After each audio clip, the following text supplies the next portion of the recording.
This is Inspirational Women, a weekly series shining the spotlight on female trailblazers making a true difference in our community. Once again, here is Kate Daniels. Dr. Katie Eastman is the co-author of the Peace Guidebook. Dr. Katie Eastman, good morning. I'm so grateful that you're able to join us this morning. Good morning, Kate. I am so happy to be here. It is my favorite topic to talk about. This book and creating peace? Yes, creating peace, but creating opportunities for people to change and grow and live more peacefully. Yes. Oh, yes. See, we're right on the same bandwidth. Yes. Mm-hmm. Same vibrational energy going on. Yes, yeah, absolutely.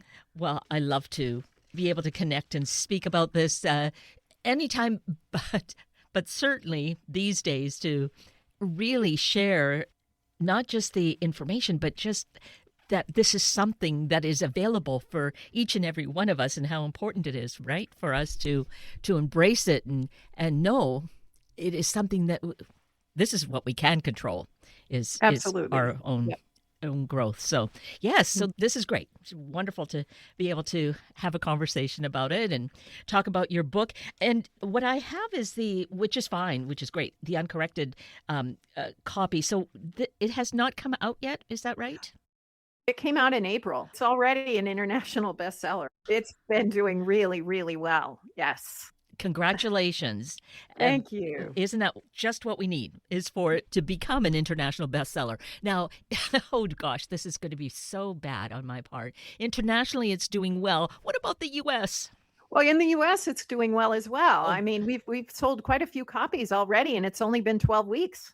Then that's great. Yes, our country is divided, but this is something for each of us for our own growth, right? So, yeah. Yes, and people are looking for hope. They're looking for something positive to hang on to in times of division and separation. They want to believe that something's going to get better and that they have something they can do. Absolutely, yes. Mm-hmm. That's what makes life worth living, is knowing that we're able to do that, to make change, to create so much that is better in our lives, right?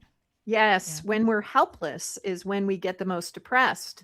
And when we get the most discouraged, it's when we have action steps that we can take. That is why we wrote the book, is so that people will have assessment tools and they'll have options of what they can say.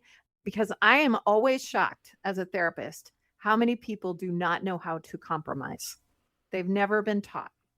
So thinking about learning how to compromise, and I go back into my life and think about that. It wasn't necessarily in my childhood, but maybe it was. Generally, people do, right? Maybe by learning how to share, there was some compromise being learned at that point. What has been your experience, Dr. Eastman? Well, my experience has been there are quite a few people who have never learned the skill of compromise. They may have come to an agreement, but oftentimes it's because someone capitulates instead of finding a mutually beneficial middle ground. And I think a lot of the division happening right now is because this is such a nuance that a lot of people do not have.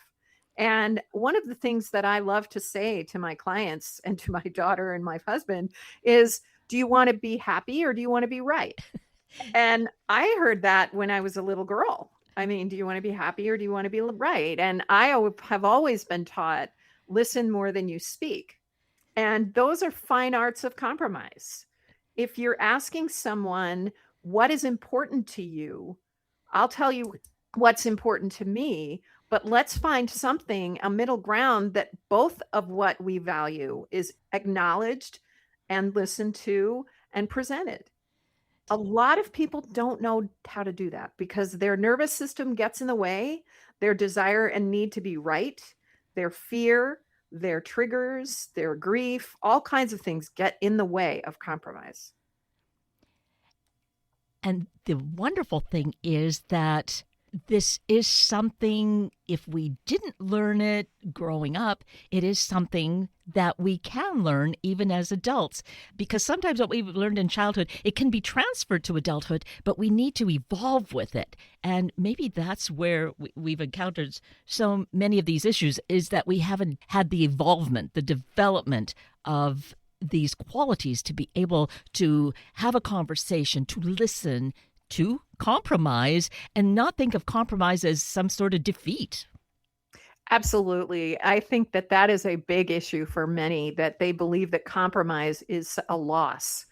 And there may be a piece of something that you may lose, but the gain is far greater, because when people work together, they're far more supportive of one another and they're far more successful. We know that. We know human beings need to work together. We just need to look at small units, right? At our family. If we don't work together in our family, what ruptures we have. And I think of it as then just being this ripple effect of it being to our communities, then to our state, to the country, to the world. Yes, and we call it in the Peace Guidebook, peaceful partnership, because a peaceful partnership is where your values are acknowledged and they're valued, they're validated. And a lot of times we aren't really good at hearing what someone in our family values differently than us. I know as a parent, I have very often gotten the hairy eyeball from my daughter when she was younger and would just be like, "Mom, you're not listening." And part of being a therapist is it's tougher. We're used to giving advice, but now she's 24, so that's not a good thing. So it is really, really important for all of us to do what we say in the Peace Guidebook, to pause, breathe, and choose our words in a way that lifts up the other person's values. What matters to them? Honor that. Let them feel heard. Let them feel understood. Instead of the other way around, don't go into a conversation wanting yourself to be understood as much as you want shared understanding. That's peaceful communication. The beauty of it is when we can develop this in our small nucleus, in our family and in our circle of friends, and truly live this, there's that. I have this belief that I am doing something constructive that will then impact those around me and ripple out. Yes. And one of the things we've done is we have a website called percolatepeace.com where people are writing to us their experiences of making a peaceful promise to themselves about how they'll live peacefully and how it's rippling and how it's impacting. And that was our whole reason for, having numerous 4 a.m. conversations about peace, was so that we could ripple the effect. If we can get 1 million people to live more peacefully, that's going to ripple out, because everyone impacts at least 300 people a day in many ways. We do we? We do. If you think about it, everybody you see in the grocery store, everybody you walk by, all the cars you pass, your children, your children's friends, your children's school. I did a research project on this once, and it was fascinating to me, because if you start to think about how many people you actually impact every day, and you have the potential for impacting them by lifting them up or by putting them down, it's quite a few. Yes.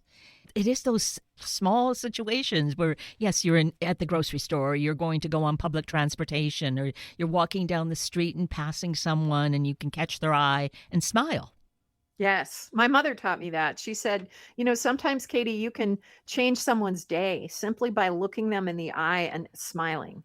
And I do that all the time. And I know it happens for me as well. And I think that we take for granted how connected we truly are and how we show up. In the Peace Guidebook, we talk about show up with love, show up every day with love, show up with every relationship with love, be peaceful, spread peace, be part of the change.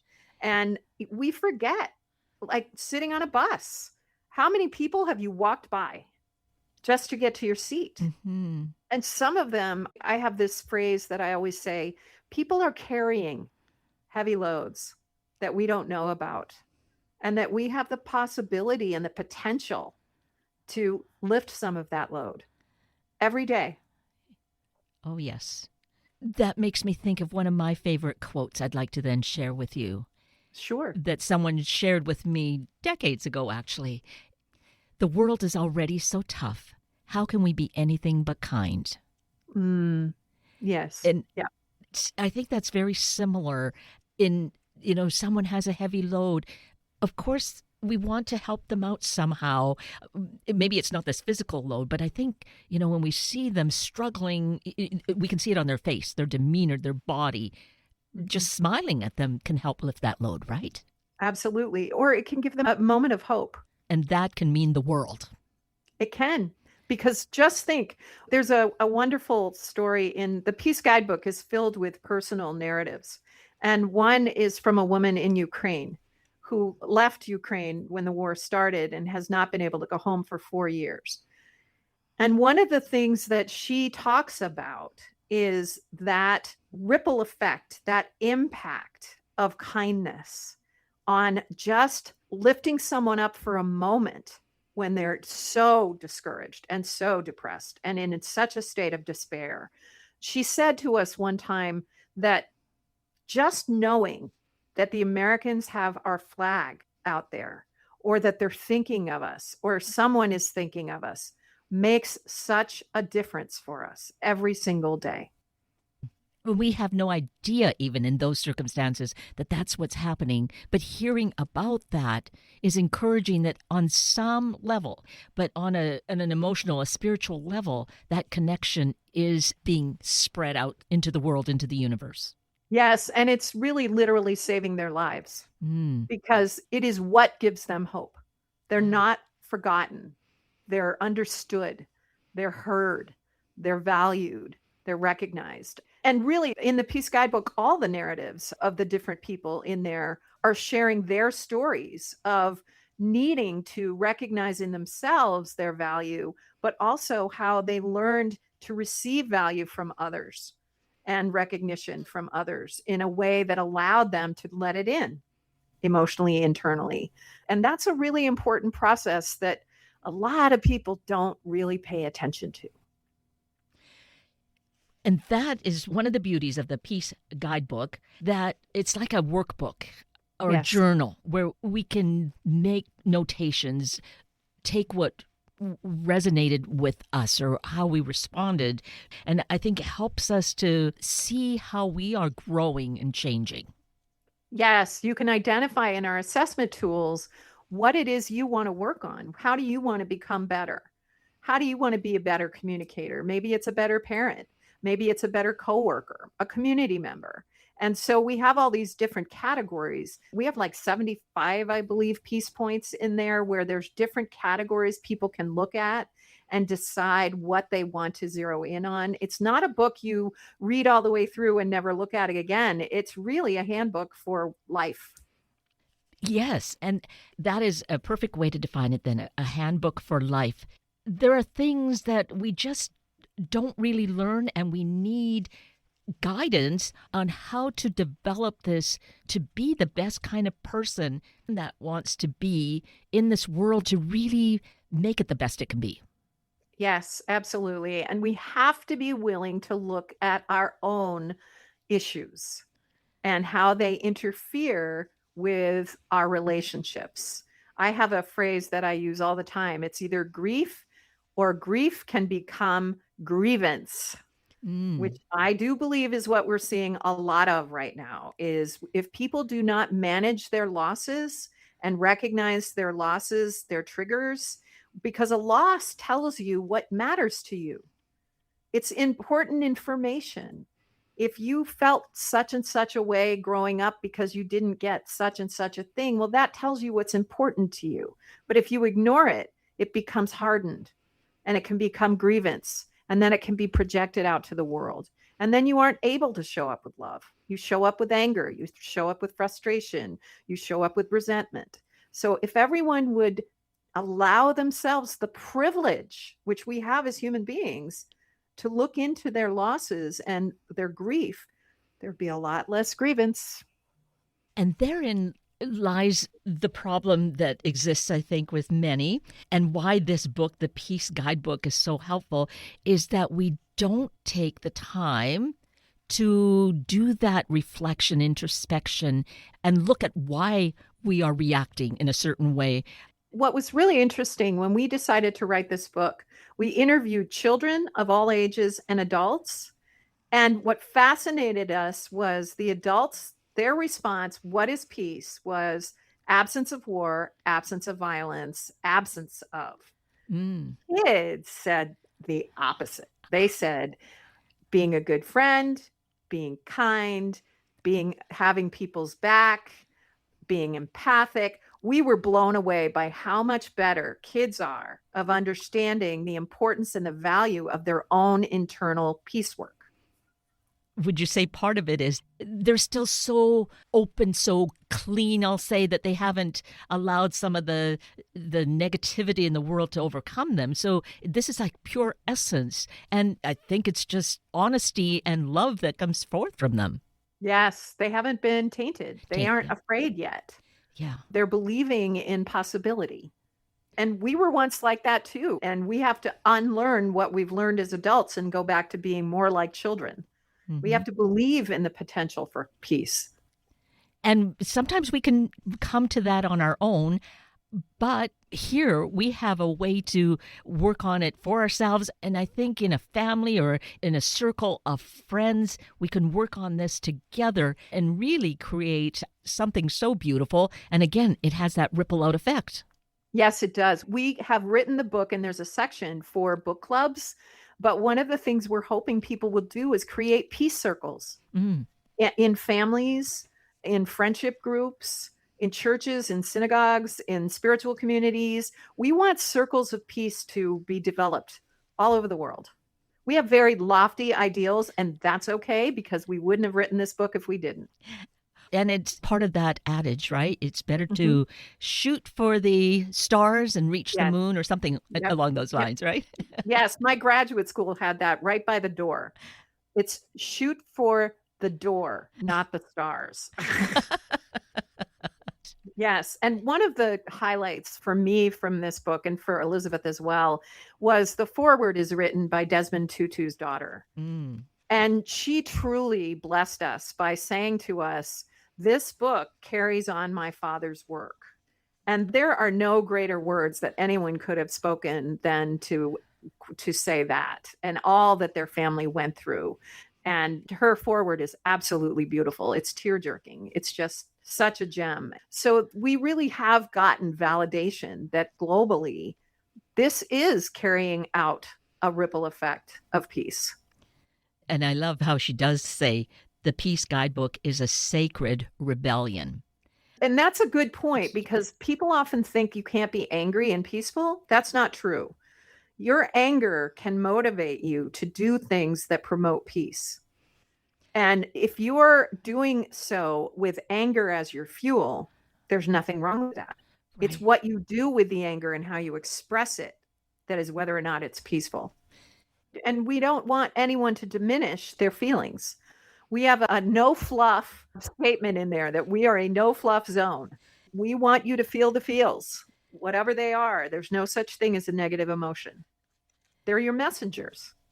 Using journaling or using the book in that way to really unravel that. I find when I write, it sometimes begins to bring forth more than what I was thinking, because thinking can be just too limiting at times. But writing allows a flow. Yes, it does. And by writing, you identify what you value, what's most important for you. And that's important. That's where we want you to put your energy. Because each of us has been given that gift, right? Yes. That we have a purpose. And to identify that, it reveals itself.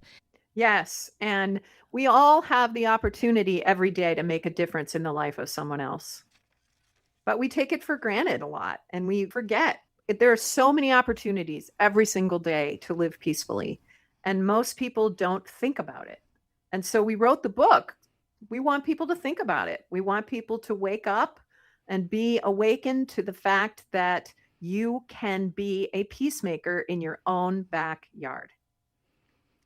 I'm thinking back to something I heard decades ago, actually, about how to have peace in the world. It does need to begin in our families. Because Yes. if we say we want peace in the world, but meanwhile I'm at war and just really having disputes with my family, with my neighbors, with my coworkers, if I'm creating all this havoc, it's really difficult to then say, well, we should have world peace. Yes, it's very difficult. One of the things we talk about in the Peace Guidebook that we are really adamant about is remembering that everybody loses it at times. And we went around and around on that one, how we were going to state that statement, but that everybody loses it, but it's how you recover. So I'm a child therapist, and I oftentimes will say to parents, do you apologize to your children? Mm. Do you hold regular meetings with your children and ask them how you're doing as a parent? We're not trained that way very much, but I encourage people to do that, to take stock of how you're showing up in your family and ask your children. They'll tell you. Yes, we were just saying that, how they're honest. Yes, most are. Some aren't because they aren't safe, to be honest. But most kids in healthy environments are very honest. Yes. And what a thing we model when we say, I was wrong or I made a mistake. So let's see, how can we remedy this? Yes, exactly. And I think that is probably the single most important thing we did as parents with our daughter, was constantly ask her, how are we doing as parents? Wow. How are we doing as a family? And that really helped a lot. And now that she's 24, it really has cemented our relationships. Because that sounds like such respect. Yes. Yeah. That's compromise. There we are, back to that word. Yes. Yeah, that's compromise. That's collaboration. That's empathy. That's compassion. All of the things that the Peace Guidebook espouses that peace needs. In order to be peaceful, we need those things. And it requires us to be vulnerable and to not be right all the time with our children or with anyone, but to listen for what another person is needing. So if you show up with a conversation, asking the questions, what is this person needing? What's really going on with them? And you ask them, help me understand. What did you mean by that? What matters most to you? Those are questions that join you with that other person, not divide you. Somewhere along the line, we had thought that those questions meant weakness, but really those are strengths. It takes a lot of courage to admit you haven't done something well. It really does. I think that a lot of us need to ask ourselves that question. What can I learn from this encounter? What is my part in this conflict? It's often so easy to point fingers at someone else's intention or someone else's reason for creating a conflict, and that avoids us.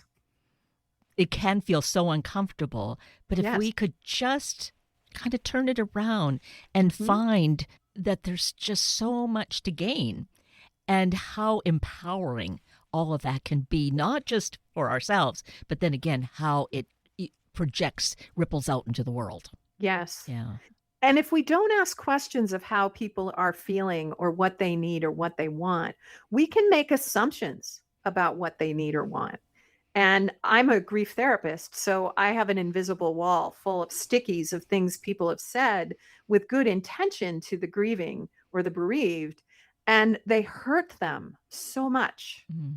And one thing that I recently learned about, which is a perfect example of this, and we talk about toxic positivity in the Peace Guidebook, and we also talk about positive toxicity, where people have a social expectation of something being good, but they don't really know if it is. They just assume it is. And the better things to say lift someone up. They lift them up, but it also lifts them up by acknowledging and validating how they're feeling in the moment. And the peaceful response is always to think of what do they need, not what I want to say because it'll make me feel better, but what do they need to hear? They just need to hear, I love you, I care, and I'm here, and I'm sorry. That's it. They don't need anything else. They don't need platitudes. They don't need promises. They don't need anything else. They just need you to show up. And may I add that sometimes just giving a person a hug, because Yes. words just, don't Yeah. make it. Yeah. Yep. If there's one thing I would say about grief and bereavement and being in their presence, less is more. Mm. Less is always more. Show up with love and you're good. And that's what we do for the world too, right? And that's a good way to look at it, is Yes. showing up with love. And you were talking about having the 1,000,000 people show up, right? And Yeah. if we, to create that kind of energy, have 1,000,000 commitment, what that would do to our world. Right. And that's why we set up this website, percolatepeace.com. We're doing book signings all around the United States. Elizabeth and I both. I'm doing some in Seattle, and she's doing some in Maine. We're trying to spread the peace as much as we can, and we invite people. We love it when people come to our book signings. I'm going to be speaking at the University Bookstore, Barnes & Noble, on September 20th, and I'm going to be doing a presentation. I would love people to come to that. And let's talk about peace. Let's talk about practical ways to live peacefully so that we don't feel so helpless in a divided world. A lot of people right now are asking the question, and I know this as a therapist, I hear this frequently: why am I not sleeping? Why am I so restless? Why am I feeling so discouraged? Well, it's because you're carrying the emotional load of what's going on around you, and you're not just caring. There's a difference between caring and carrying. Carrying, you're embodying. Caring, is showing tenderness and love and mercy and empathy and kindness and compassion. And we say that in the book, we talk about compassion is the heartbeat of peace. This book gives us that opportunity to come to that awareness. If we don't have it, if we have a fraction of it, this is just helping us to build it and nurture it and find ways that we do connect with each other. It is. And we've had people say it's like a big warm hug right now. And I have a friend who he reads it every night before he goes to bed because it allows him to sleep. So let's mention the website once again, Dr. Eastman. percolatepeace.com. And also, if you're down someday, go there and read those statements. Oh, they're so beautiful, really beautiful, of what people are doing to make the world a better place and make it more peaceful. We're never helpless. No. And if we really are feeling that, then here's the tool, the Peace Guidebook. Right. Because even if there's nothing we can do to change something on the global level, we can always change our attitude. No matter what happens to us in life, we have a choice. We can always pause, breathe, and choose a peaceful response in every situation. Oh, yes. And therein lies the hope and what we're capable of creating. Yes. Well, Dr. Eastman, I'm so grateful to you for you and Elizabeth collaborating and bringing together this book, the Peace Guidebook, for us, and for continuing to nurture this and make it a large community event for us globally. Yes. Thank you very much. And please, people, be in touch with us. Let's spread that peace. And you can reach us through the Peace Guidebook, percolatepeace.com. And I'm here in Anacortes, Washington. I'm a Washington girl, so. Yay for us. Many thanks. Thank you so much, Kate. It's been a joy. Thank you for being here this morning to meet these special guests who are living their life's purpose and provide us with guidance to do likewise. Please check this station's website for the podcasts. For more information about these guests, and please share the stories with your family and friends. I'm Kate Daniels. If you'd like to connect with me, simply send me an email, katedaniels@hubbardradio.com. And I leave you with this thought from Eleanor Roosevelt. To handle yourself, use your head. To handle others, use your heart. Thank you for listening to Inspirational Women. Tune in every Sunday morning at this time to hear about those truly empowering the Northwest community, all for the greater good. Sunday Morning Magazine and Inspirational Women are a public service of Hubbard Radio Seattle.